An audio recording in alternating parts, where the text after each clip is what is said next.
यहाँ स्पेन में अगर आपने रेड क्रॉस की एम्पाद्रोनामेंटो करवानी है, कौन से डॉक्यूमेंट्स चाहिए, और रेड क्रॉस असल नाम बिल्कुल भी नहीं है, क्योंकि यहाँ पे आप लोग गलती करते हैं। एक बंदा ऑफिस में चला गया, उसने जाके बोला कि मेनू रेड क्रॉस की एम्पाद्रोनामेंटो करवानी है, तो उनको समझ ही नहीं आ रही थी। एनीवे, सारी चीज़ें आपको बताता हूँ स्टेप बाय स्टेप, और इसमें आपका कितना खर्चा हो जाता है और कौन सी चीज़ें आपको फॉलो करनी है। सबसे पहले अगर तो आप न्यू है चैनल को ज़रूर सब्सक्राइब कीजिएगा। एनीवे, इसमें अभी रेड क्रॉस का जो नाम है वो यहाँ के पुराने लोगों ने दिया हुआ है कि हाँ भाई ये रेड क्रॉस दी एम्पाद्रोनामेंटो करवा लो। तो इसका जो असल नाम है एम्पाद्रोनामेंटो सैन डोमिसिलो फिजो, ये मैं ऊपर लिख भी रहा हूँ। अगर आपको कोई एड्रेस मिल जाता है और बाद में आप कौंसल में जाके आप अपनी एम्पाद्रोनामेंटो करवाते हैं रेड क्रॉस की, तो आपने रेड क्रॉस नहीं बोलना, आपने ये लफ्ज़ बोलना है जो मैंने ऊपर लिखा हुआ है।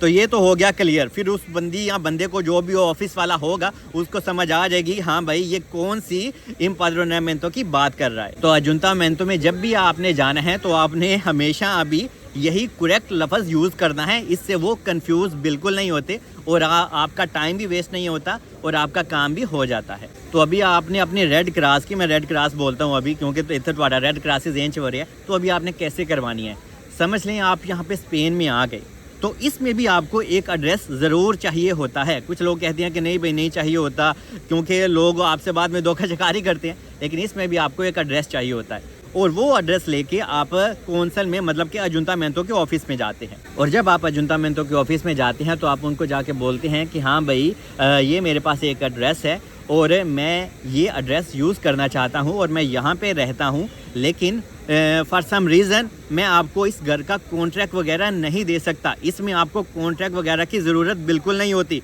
कि अगर आपने नॉर्मल एम्पाद्रोनामेंटो करवानी होती है तो आपके साथ वो बंदा जाता है घर का कॉन्ट्रैक्ट वगैरह लेके, तो फिर आपकी एम्पाद्रोनामेंटो होती है। लेकिन इसमें आपको एड्रेस हाल ही चाहिए, आपने जाके बोलना होता है, बताना होता है कि हाँ भाई ये एड्रेस है। तो फिर वो आपका पूरा बायोडाटा ले लेते हैं और आपका वो अंदराज वगैरह कर लेते हैं और उसके बाद वो आपसे कुछ कहते भी हैं जो कि आपको जानना ज़रूरी है। वो क्या है कि उसी दिन आपका टाइम चालू नहीं होता है जो रेड क्रॉस का है।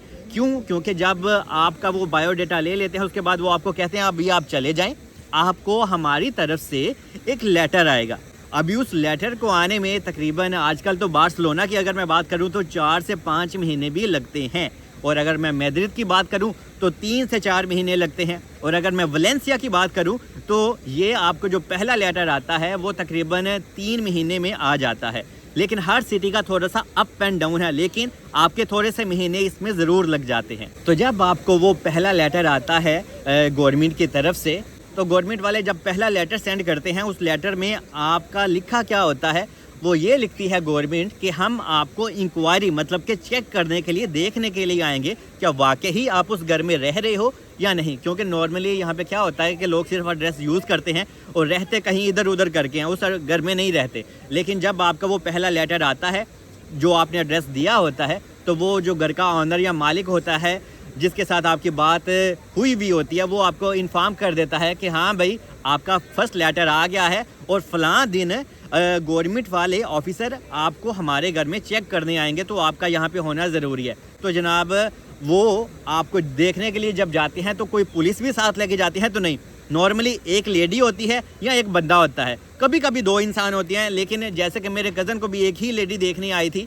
और जब वो आपको देखने आती है और आपका पासपोर्ट वगैरह लेती है और आपसे सिग्नेचर वगैरह करवा के चली जाती है, वो अभी आपको दोबारा से कहती है जाने से पहले कि हमने आपकी इंक्वायरी वगैरह कर ली, अभी फिर से आपको इंतज़ार करना है कि आपको एक और लेटर आएगा। तो जनाब वो आपको बाय बाय कह के और थैंक यू बोल के चली जाती है, और उसके बाद आपको फिर से इंतज़ार करना होता है। तो वो जो दूसरा लेटर आता है उसमें भी आपको 1 से 1.5 महीना फिर लग जाता है।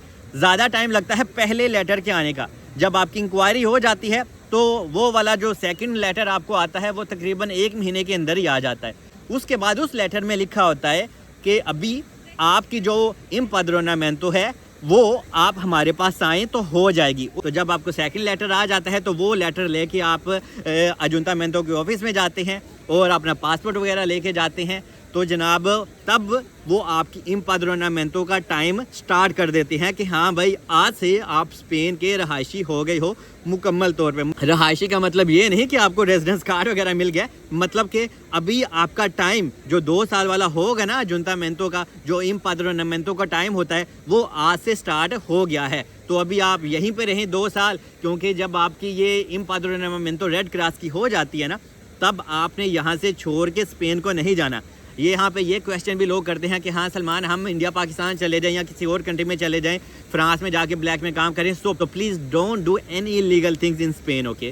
کیونکہ اسپین آپ سے پروف مانگتا ہے کہ آپ نے یہاں پہ 2 سال کیسے گزارے, کیونکہ امپادرونامنتو کے بعد 2 سال آپ نے یہیں پہ خوار ہونا ہوتا ہے. آپ اپنے لیے جاب تلاش کریں, جیسے کہ کچھ لوگ بلیک میں ریسٹورنٹ میں ادھر ادھر کام تلاش کر لیتے ہیں, کوئی کنسٹرکشن میں کام کر لیتا ہے, نہیں ملتا تو آپ ایگریکلچر میں کام کر سکتے ہیں, وہاں پہ آپ کو آسانی سے مل جاتا ہے. اور ان 2 سالوں میں آپ اپنی لینگویج بھی سیکھیں اسپانش. اگر آپ اسپانش لینگویج سیکھتے ہیں یہ تو ایک آپ کا پروف بھی بنتا ہے, اور اس سے جناب آپ کو آنے والے دنوں میں بہت زیادہ آسانیاں بھی ملتی ہیں, اور آپ کو کام ڈھونڈنے اور ملنے میں بھی بہت زیادہ آسانی ہوتی ہے. اور آپ اپنا ہیلتھ کیئر کارڈ بھی بنائیں, میڈیکل کارڈ جس کو بولتے ہیں, وہ فری آف کاسٹ ہوتا ہے, اور اپنا لائبریری کارڈ وغیرہ بھی بنوا سکتے ہیں. تو یہ سارا پروسیس تھا ریڈ کراس کی امپادرونامنتو کا. اس میں دیکھیں آپ کے پیسے تھوڑے سے کم لگتے ہیں, لیکن آپ کا تقریباً 4 سے 6 مہینے آرام سے ضائع بھی ہو جاتا ہے. کیوں؟ کیونکہ یہ نہیں کہ ہاں بھائی جس دن آپ پہلے دن آفس میں گئے تھے تب سے آپ کا ٹائم کاؤنٹ ہوگا, نہیں. جب آپ کو میں نے کہا کہ پہلا لیٹر آتا ہے انکوائری کا, اس کے بعد انکوائری کے بعد آپ کو ایک اور لیٹر آتا ہے کہ ہاں بھائی ابھی آپ ہمارے آفس میں آئے, تو آپ آفس میں جاتے ہو, تو تب سے پھر آپ کا 2 سال والا ٹائم پیریڈ سٹارٹ ہوتا ہے. لیکن پھر بھی ٹھیک ہے. لیکن یہاں پہ جو آپ لوگوں کا بھی کویشچن ہے کہ اس میں ہمارے کتنے پیسے لگ سکتے ہیں, تو ریڈ کراس میں اگر کوئی آپ کو ایڈریس دیتا ہے تو بھی آپ سے وہ کوئی 400-500 یورو لے لیتا ہے. لیکن ریڈ کراس میں فائدہ یہ ہوتا ہے کہ اس میں آپ کی جان چھوٹ جاتی ہے کہ کہیں وہ بندہ آپ کا نام تو نہیں کٹوا دے گا, کیونکہ یہ ریڈ کراس سمجھ لیں ایک گورنمنٹ کا کھاتا ہے. اس میں آپ کو پریشان یا ڈرنے کی ضرورت بالکل بھی نہیں ہوتی, صرف اس میں آپ کے 4 سے 6 مہینے ضائع ہوتے ہیں, یہ بات ہے. تو باقی اگر آپ کا کوئی دوست ہے یا کوئی جاننے والا ہے تو آپ اس کو ضرور پوچھیں کیا وہ آپ کی ریڈ کراس کے لیے ہیلپ کر سکتا ہے. اگر وہ آپ کو خالی ایڈریس دے دیتا ہے تو سمجھ لیں آپ کا جناب 400-500 یورو بھی سیف ہو جائے گا, اور یہاں پہ پھر آپ کو کوئی پریشانی بھی آنے والے دنوں میں نہیں ہوگی. کیونکہ اگر آپ نے نارمل امپادرونامنتو کروانی ہے وہ تو آپ کی 1 دن میں ہو جاتی ہے, لیکن اس کے لیے آج کل یہاں سے لوگ کوئی 1000 یورو آپ سے لیتا ہے, اور پتہ نہیں جہاں جہاں آپ سے کوئی لگے وہاں سے آپ کو ٹوکا پھیر دیتے ہیں. کیونکہ جب اسپین میں نئے لوگ آتے ہیں تو اسپین کہتے ہیں آپ کی جیب میں پیسہ ہے تو بتائیں کیسا ہے, کیونکہ یہاں پہ جناب لوگوں میں انسانیت ذرا بھی نہیں ہے. اور یہاں پہ جو پرانے لوگ ہیں نا اسپین میں, ان کی جو پیسے کمانے کی بھوک ہے نا وہ ختم ہی نہیں ہوتی. مسئلہ ہے جو ہمارے انڈین پاکستانی ہے وہ ہیلپ ہی نہیں کرتے, اور یہ آپ کی پریشانی تب اور زیادہ بڑھ جاتی ہے جب آپ کے اپنے دیسی لوگ ہی آپ کو جناب مجبوری کے نام پہ لوٹتے ہیں. لیکن کیا کریں, اب اسپین میں ایسا ہی سسٹم چل رہا ہوتا ہے. لیکن پھر بھی آپ کا کوئی اگر دوست ہے تو آپ اس کو ضرور آزمائیں کہ یار صرف سانو ایڈریس دے دے, اسی ریڈ کراس دی امپادرونامنتو کروانی ہے, تے تیری بڑی مہربانی ہوگی. باقی ہوپ کہ میں نے آپ کو ساری چیزیں گائیڈ کر دی ہوں گی. مجھے دعاؤں میں یاد رکھیں. ملتے ہیں نیکسٹ ویڈیو میں. Stay blessed.